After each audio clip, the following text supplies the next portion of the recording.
Hello and welcome to another episode of Queer Peer Reviews, where we review queer media, good, bad, and ugly. I'm your host, Jamie, and today with me is my co-host, Bruce. Hi, and here at Queer Peer Reviews, we review your favorite and not so favorite forms of gay representation media, going from TV, movies, comics, etc. And today on Queer Peer Reviews, we're going to be reviewing one of my favorite games of all time and favorite series of video games, Life is Strange. I'm so excited for this one. I'm not. It traumatized me. It traumatized me too, but still love it. Still has a special place in my heart forever and always. So the game takes place at Blackwell Academy, which is located in Arcadia Bay, Oregon. The main character is Max Caulfield, who is a high school student at Blackwell Academy, who is super into photography, old school, Polaroids and stuff. Yeah, old school Polaroids, and the game starts off with her having a nightmare of a storm, like a vision or something, and at first it seems like nothing much of it, just maybe like a bad nightmare. So after class, Max goes to the bathroom, washes her face off and everything after that horrible nightmare she just had in class, and then she hears somebody enter the bathroom. She hides, and then she sees this one guy from school, Nathan Prescott, arguing with this girl named Chloe, who we discover her identity a little bit later. So he basically threatens her about money or something. Yeah, there was a whole conflict in there, and I guess what the direction gets heated when he Nathan pulls out a gun. Yeah. And and Max is sort of all the way in the back, hiding behind the stall, wondering what the hell going on. And we just hear shot fire. Chloe gets shot, but then and then Max kind of goes no. And then something happened, a weird event where the time just freezes for a second. And then she wakes up back in class. Exactly. And there's this whole deja vu thing. Everything that happened in class previously is now happening again. And she's like, this is a little strange. Yeah, so at first she thinking, maybe it's another nightmare, but she sees the interaction again, exactly how she saw it before. And then of course the shot happens again, but this time she realizes, and this is throughout the game, that, oh wait, I can reverse time for by a few seconds or minutes.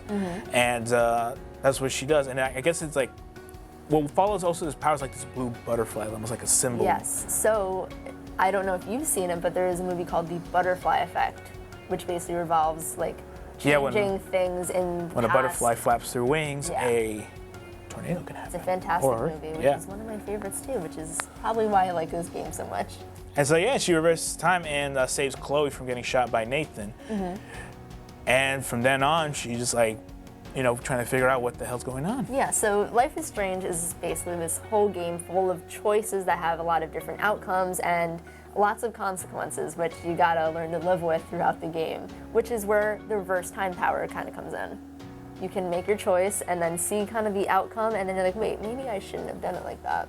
And so the way the interaction with Chloe and Nathan was halted was when Max pulled a fire alarm, which sort of caused the whole school to evacuate, and the principal showing up at the bathroom, sort of wondering why such a thing happened.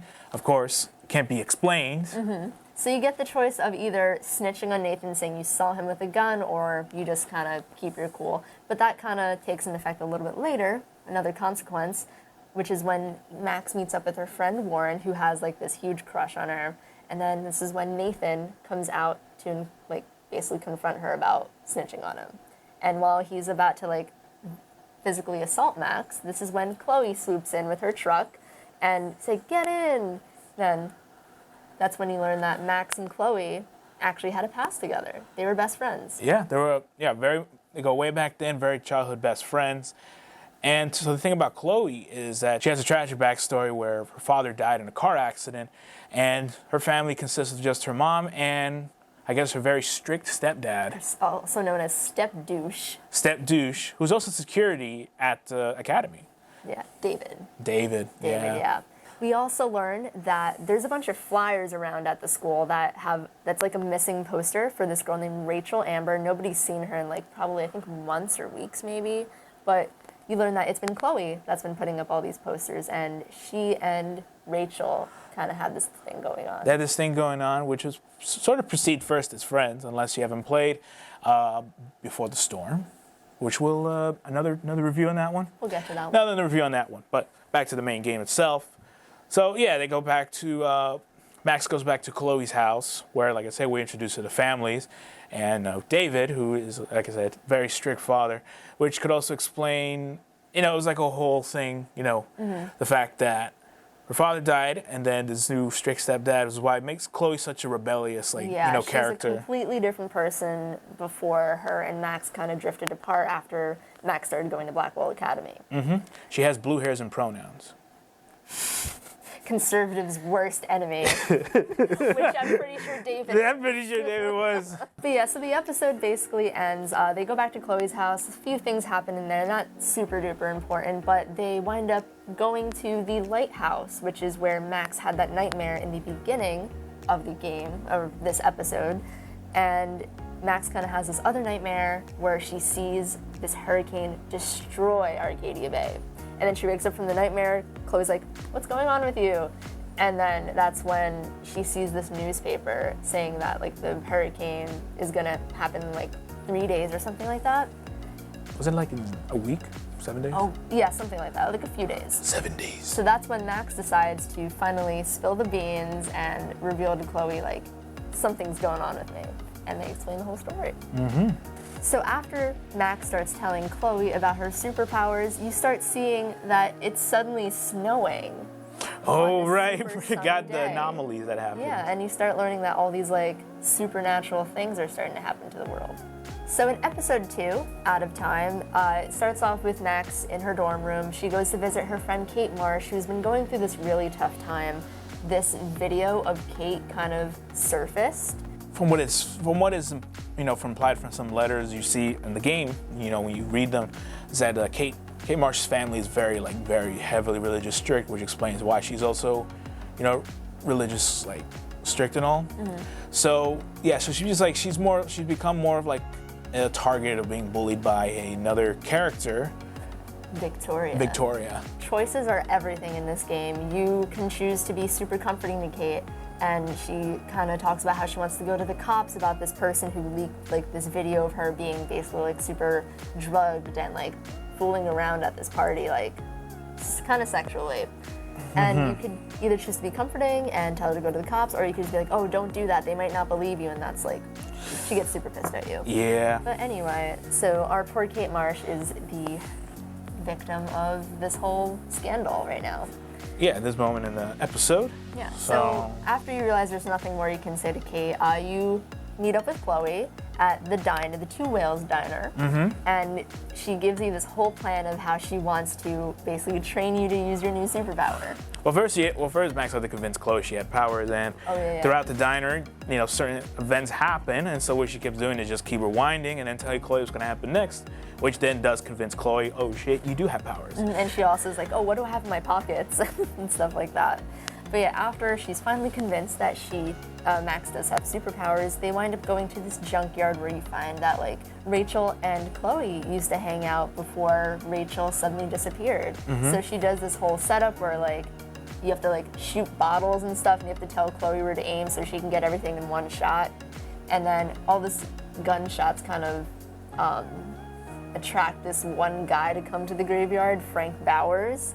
So yes, Frank Bowers is also another sort of a very, mysterious character who also knows about Rachel, which also leads to more questions what really happened to Rachel and what does Frank Bowers know? And Chloe also sees that Frank has on Rachel's bracelet, which she kind of goes into a frenzy. But shortly after encounter with Frank, they go to the train tracks to kind of just walk and talk, and then you find out that and then Chloe gets stuck on the train tracks, and then it becomes a whole mission itself, rewinding time and saving her. And that made me super stressed out. Oh my God, I was so stressed out, and I kept rewinding every few seconds because I needed all the time in the world. Oh yeah. So back at school, Max witnesses an interaction between Jefferson and Kate, who Kate leaves crying and wondering what happened. And just supposed to point in, Mr. Jefferson is also the photography teacher. Who Max looks up to. Yeah, Max looks up to. Yeah. But yeah, so class begins and it's all normal, and then all of a sudden this one dude kind of just bursts in the class and says, guys, you gotta check it out, someone's about to jump. And then in the next scene, we see it was Kate who's about to jump. Yeah. And it was funny, as a collective, every player, we were like, oh shit.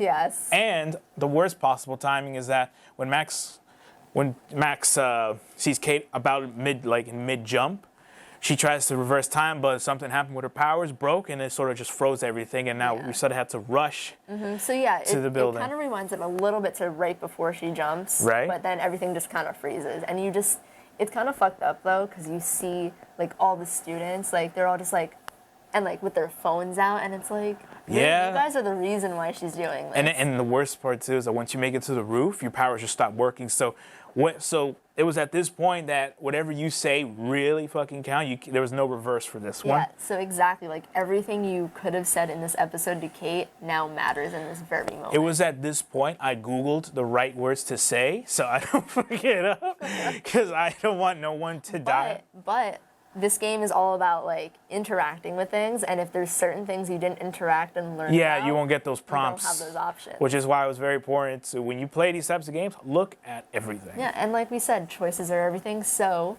the outcome is either Kate winds up jumping anyway, or you save her life and she gets taken to the hospital. Mm-hmm.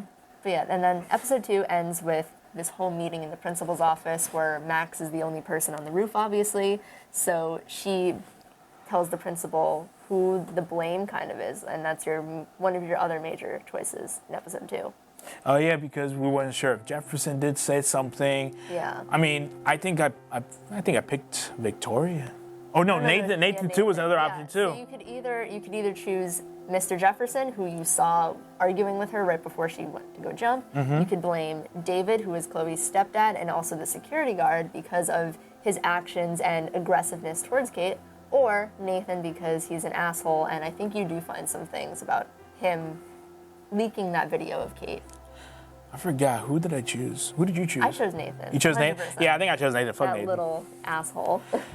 So after you make your final choice of episode 2, where you choose who to blame, you see this whole news report, and you see that a bunch of dead whales have washed up on the shore, adding to these super strange things that are happening now that Max has acquired these time rewind powers.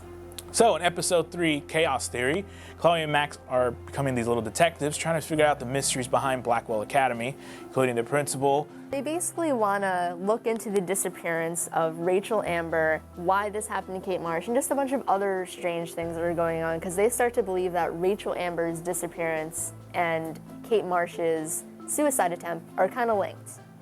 It's almost like the school's trying to cover something that, we don't know. And later on, we get very, very, very what do you call it, downtime type of scene where they sneak into the pool and there's it just gets gay. It gets very gay. I mean, nothing really happens. Did we catch that? Did you say that? Did you catch me say that? Probably. We should have a little, it gets gay. That's what we've been waiting for. It's what we wanted all along. But yeah, it gets very gay. Nothing really happens, but it's kind of like, oh, Max, take your shirt off. I don't care if you don't have a swimsuit, just jump in the pool. This is when I close my door and shut the volume down, whoa. What's about to happen? So, and it's all funny games until, Step Douche comes out and starts wondering who the hell is inside, and it's like a whole sneaky mission trying to get out. That also stressed me out. A lot of things in this game stressed me out. It was so stressful stuff. I can't do stuff. I still love it. But so they make it out of the school. But yeah, the next morning they wake up at Chloe's house because Chloe would offer Max to sleep over, and this is another moment that is very gay. So, yeah. Max basically says something along the lines of oh, I can't afford to take chances like this anymore. You don't know how long my powers are gonna last. And then Chloe basically says, oh, don't worry about your powers. You can change anything you want. For example, I dare you to kiss me. What did you choose? The majority. I think because at the end it shows you percentages of choices. I think it was over 90%. It was over 90%. 2% of people chose I clicked the button yeah. Why would you not choose to kiss Chloe? How would you?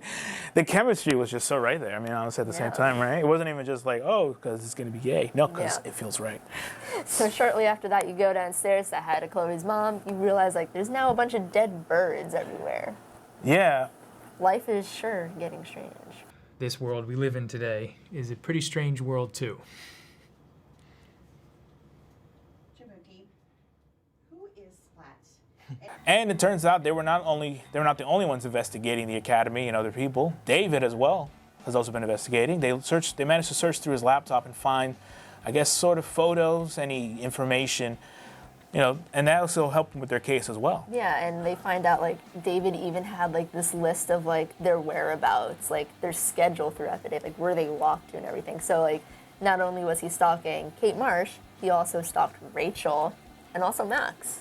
And later on at the diner, Max uses her powers to steal keys to Frank's RV, where they find even more evidence of Rachel's whereabouts and so. Mm-hmm. And that's when Chloe kind of freaks out because they find proof that Rachel was fooling around with Frank and they were a thing. And they find out that he's been dealing to Nathan Prescott. Yeah. But yeah, later on, after Max returns to her dorm, she's like, okay, like, it's been a long day, let me relax. So she starts going through photos, I believe, and that's when she finds a photo back in the day of when her and Chloe were like 13 years old. As she starts looking at the photo, like, her vision starts getting blurry, and you have to, like, do this thing to focus on the photo. So in other words, she decides to focus, let me see what this is going to do.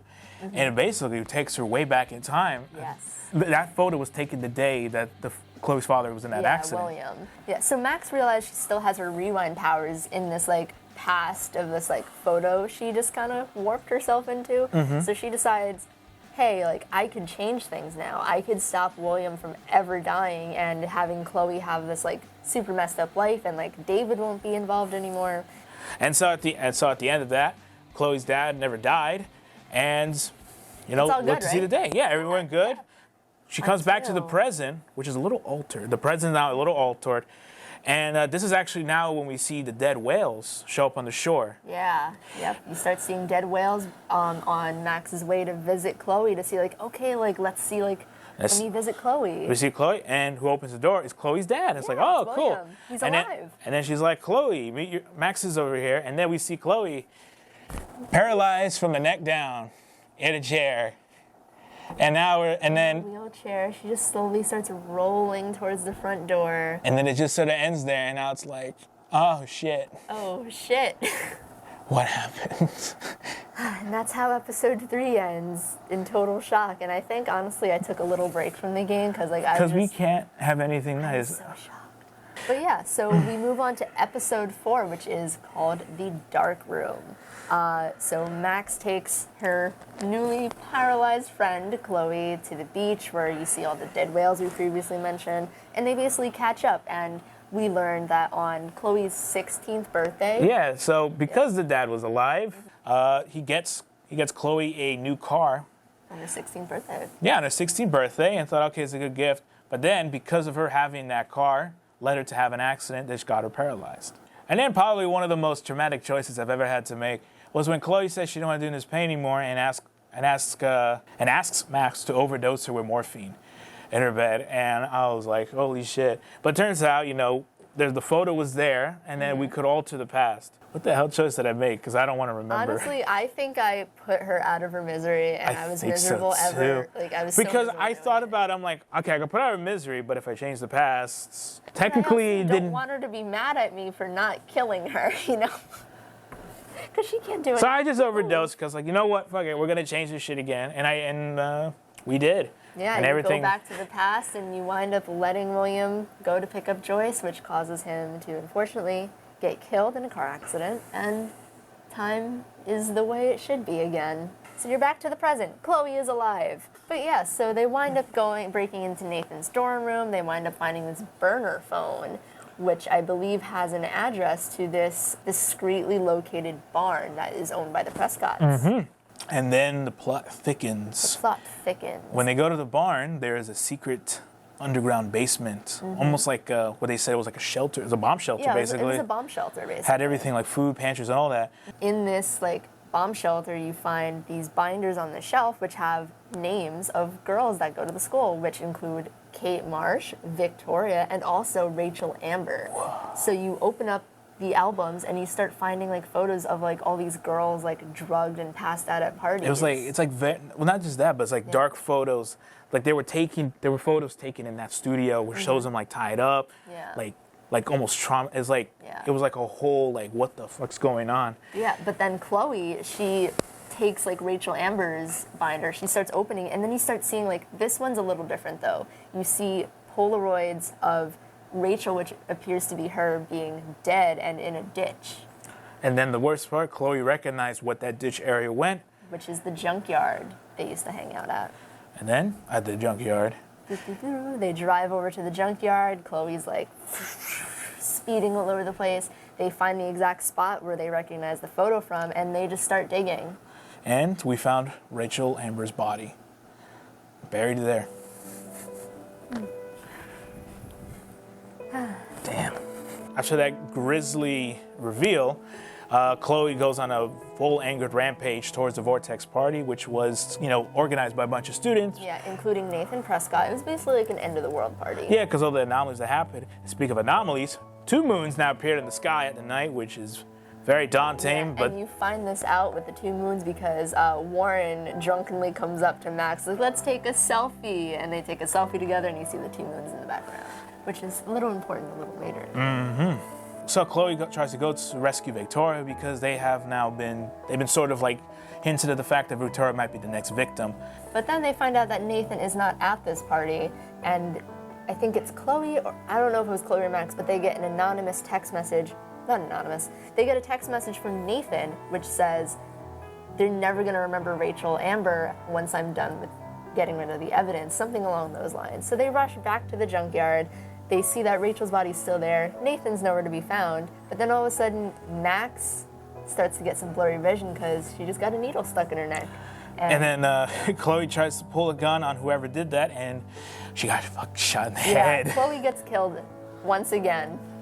And because Max was about to knock out, she cannot use her powers to stop that. Yeah, so as she's like falling to the ground and about to close her eyes, you see that it is Mark Jefferson. Mark motherfucking Jefferson. Drugged her. I was so angry. You should have seen my... That cunt. You should have seen my face. I was like, that motherfucker.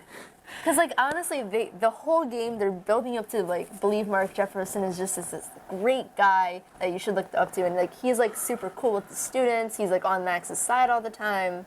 And he just wants Max to be better. But, like, and then you just see it's Mark Jefferson, and you're like, what the fuck? This brings us to the final episode, episode 5, a.k.a. Polarized. So Max finds herself waking up back in that dark room, which she and Chloe had discovered earlier. She wakes up like, she doesn't feel good because she was just drugged, obviously. She is still kind of able to use her rewind powers, but not much. Like, they just go back seconds because there's... I think the drugs impaired it. Yeah, because she wasn't conscious for any of it. Mm-hmm. So she finds some photos next to her that Mark Jefferson had took of her. So she uses her powers to kind of go back to when she was last conscious. It is also revealed that the reason why Rachel Amber died is because Nathan overdosed her with whatever that knockout liquid was. I forgot what it was. So she wakes up after going back in that Polaroid to see Mark Jefferson, Mr. Jefferson, kind of still taking photos of her. She's still not able to use her powers to go back any further. But Mark kind of goes through her belongings and opens up her diary, which reveals a Polaroid that she took in episode 1. Mm-hmm. So Max is somehow able to go all the way back to episode 1, which is where she decides, okay, let me just end it all right here. It does become dangerous, though, because she just went into a camera and then into another camera, so she was deep diving. Yeah, she's kind of fucking herself up right now. But anywho. So yeah, a lot of scenarios happen where she tries to change the past. Like I said, one where she gets Jefferson arrested and she gets her photos in the museum, or other times where she just rips up her photo, her photo that would have won an award, and goes through other scenarios. I forget the other scenarios, but... Yeah, but like regardless, anything she does not stop this hurricane from happening. And she's like, I think this is when she just kind of rolls with what's going on, where the hurricane is happening, and she tries to save everybody, but it's just not working. But the whole reality jumping does goes too much, to the point where reality just breaks on her. And Max is getting really frustrated, and she's like, why is this happening? Like, what choice do I have to change? Like, how do we fix this from destroying Arcadia Bay and basically killing everybody? But yeah, no. So Mac conquers her visions, and not only in the process of getting David to take down Jefferson, she also saves Chloe's in the process from warning her in the past. Yeah, but the storm is still about to destroy Arcadia Bay, which basically it takes us back to the lighthouse. After she conquers her vision, she meets Chloe up by the lighthouse, and they're basically about to see the hurricane go right over Arcadia Bay and just kill everybody in its path. But yeah, so then while they're up there like trying to figure out like how do we stop this from happening, Max kind of remembers the very first choice she made when she discovered her powers, which was saving Chloe from being killed. And that was the first thing that alternated the timeline. So she's standing up at the top of this hill watching the hurricane, and you are given a choice. Do you save the bay or save your bay? Bay or bay? My first choice I made was actually save Arcadia Bay, and then that's when I guess. Yeah. Because it's like, I was thinking to myself, I made all these choices, right? Mm-hmm. And then at the end, everyone just gets killed. I'm like, wait. So that was my little complaint of that, was just like, what? Like I gotta only down to two choices. The only thing I did didn't matter or something. So I went through all this emotional trauma just to be like thing at the end, yes. Mentally destroy me. Yeah. So yeah. But yeah, so I think honestly the first time I played, I did choose to save Arcadia Bay, and then like every playthrough I did after that, I would always save Chloe because it broke my heart. Like it did. I think it also shows you like pictures of like Chloe's funeral and like her family just being devastated. But that is like the real timeline. Chloe was not supposed to survive what happened to her in the bathroom. There are comics too where's the choice where you save Chloe instead, and that was Life is Strange 1.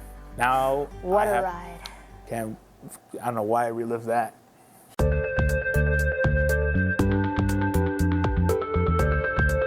All right, so let's move on to the ratings here at Queer Peer Reviews. We rate everything we review out of 5 categories for a grand total of 100. Let's start with representation. Let's see how well Life is Strange represented queer themes and people.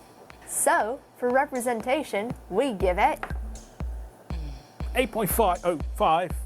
I'll give it a 7. All right. Really? I mean, a 7's not too bad. It's more than a 5. It's on the upper scale. 8.5. And a 7. Why'd you give it an 8.5, Bruce? Because I chose gay Max the whole time. Yeah. So it all depends on your choices, to be honest, whether it is good representation or not. It's very true. But yeah, I give it a 7. It's not like a bad 7. It's kind of like it was there, but it wasn't like up there with like the amount of representation. That's a fair idea. Yeah, like Max is bisexual. You have the choice of either romancing like Chloe, or you could like wind up like kissing Warren in the end. I hated Warren though. Sorry, hated a strong word. I strongly disliked him, and I never chose any of the options to kind of gain his affection, such as going to the movies with him, just comforting him. I was just like, yeah, you're on your own, bud. Yep. Kind of strange. But yeah, and then you got Chloe, who is a lesbian, and and her lust to find Rachel Amber. Yeah. Her lover. Yes, sir. Angry lesbian lady. Yep. With blue hair. And pronouns. Next up is our closet rating. If we were still in the closet, how likely would Life is Strange 1 help us come out? Now, on our closet scale, I give it a 6.5. I give it an 8.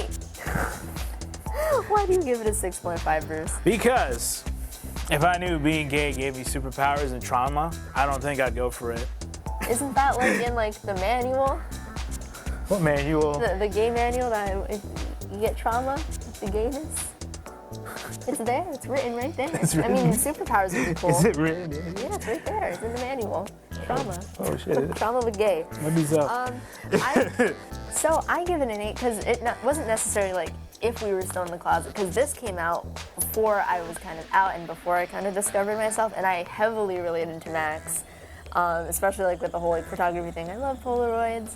I feel like just her character I heavily just related to. I even had Life is Strange in my Instagram bio back in 2017. Did I see that? I don't know. But yeah, so as somebody who wasn't out when Life is Strange came out, I feel like it definitely helped me. Next up is originality. So, for originality, I gave it a 9. 8.5. Nice. I mean, considering, like, I feel like if it came out now, it might not be as original, but I never saw a game that was anything like this back in, I think it was 2017. I might be wrong. But yeah, just like making choices. I love games where you get to like make choices which like throw off like the outcome of a game. But then this, like, you feeling guilty and wanting to rewind time just gives you the capability to do so. And just all like the twists and turns got me. Yeah, and lets you also like do small interactions too with the whole rewind power. And yeah, no, I mean, you know, you've seen a lot of butterfly effect type movies, but when it comes to like a video game, I think it's very like, I think it's a very original type of thing. What they did here, they twisted it around, and overall I enjoyed it. So. Next up is writing. And for writing, I give it a 6.9. I give it an 8. I think we're gonna roast it. I was gonna be roasted. Funny number, Jamie. I'll round it up to a 7. I just did it for the meme. So I gave it an 8 because even though the dialogue was kind of trash a bit, I don't know. There's like I don't think no one has ever said what they say in that. Yo, what's up, shaka bra? Oh my Whatever they God. say. It's like shake What the that, hell is this dialogue? shake that bony little white ass. Word. It's like, I was just like, visibly like uncomfortable. Like, all right, but I give it an 8 because I'm mostly focused on the writing of the story itself and the emotional impact it's done on me. I mean, I don't know. I think this is the only game at this moment that has given me post-depression for 2 days straight. Yeah. So, you know, that's a pretty big win for me. So, yeah. Yeah, I mean, my reasoning is basically the same as Bruce's. Again, my 7 is not a bad 7. It's basically the dialogue and how a lot of like those corny little lines were executed. They just kind of threw me off and kind of like I was invested in the story, and then all of a sudden like this corny line comes out of nowhere and you're kind of like taken out of that little trance. But I think the story was amazing and it really stuck with me until this day. And last but not least, our overall feelings towards it. So for our overall feelings towards Life is Strange, I give it a 10. A 9. Not surprising for me. Like I said, one of my favorite games of all time. I've played it multiple times, and now that they remastered it, of course I gotta play it again in higher quality. I can't wait to not play it again. Stop. Gotta get all those achievements, yeah? No. Not again. But yeah, it was a story that stuck with me to this very day. I want to write stuff that's similar to Life is Strange, and every time a game came out, I got very excited for it, but yeah, I love you, Life is Strange. You changed my life. All right, so let's get to the ratings. Trayvon, hit us with that gay shit. Very fitting for Life is Strange. The by character, it is an 81.5, making it a B. You look Is it just a very. regular B? I'm the reason that number got lower. Yeah, I blame you. By minus. Dang, okay, so So we're right in bye. the middle. Nice So little much. average You guys B. give it here like a very 80, you know? It's Yeah, around I think there. It's average. But I mean, given like it's a little slow paced, but still great game nonetheless. You should totally play it. It's made by the same people who did Tell Me Why. that was our first episode. Which was our first episode. But yeah, Life is Strange, amazing. You get a B from us. But yeah, thank you guys so much for watching. In the description below, we'll have links to the Trevor Project and a bunch of other links that may be of use to you. We'll also have links to our social media. And yeah, don't forget to subscribe and stay tuned for more episodes.